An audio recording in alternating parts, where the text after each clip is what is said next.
Are you thinking of trying out the dark academia genre, but you're not sure where to start? I've done loads of reading in this genre and I've got some recommendations. Watch me make a chicken felty while I tell you all about two very different dark academia books that I've read in the last year. First, let me tell you how to identify a dark academia book, because they can be realism or magical and either works, but there has got to be an elite academy. The older, more expensive and snobby, the better. There's also got to be stressed out students. The next absolute essential is the aesthetic. Dark academia is old, venerable halls, autumn or winter, bonfires, woolen scarves, big dark coats, and girls with bright red hair. The last essential is death. Someone has got to die, be in danger, be experimenting with death, or even have murdered someone. Still with me? Think this genre might be your vibe? Awesome. Here are two books to start with.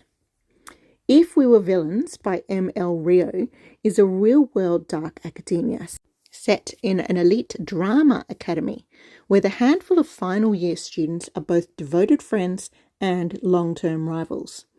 After one of their own dies, their friendship group starts slowly imploding.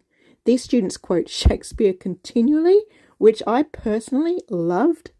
Might not be everyone's cup of tea though. In the realm of magical dark academia, which is generally speaking more my jam, a brilliant, fantastic example is called The Whispering Dark by Kelly Andrew. The students in this college are using an experimental technology / magic to move between dimensions. When Lainey turns up at the institute, she encounters a forgotten man from her past who is a postgrad with his own secrets and problems. This book has a slow burn sexual tension that had me practically squirming, and I absolutely loved its diverse cast. The writer herself is hearing impaired, so she wrote a main character with a hearing implant, which added an interesting and inclusive layer to the story, and she also managed to weave some of the magic into that. Of course, I would be remiss not to mention my own book, A Lesson in Curses, where a cursed student comes to an Oxford college to study the magical science of curse breaking. I've talked about it loads in my other posts, so check them out if you're interested. So, tell me, have I tempted you to try a dark academia book? Let me know.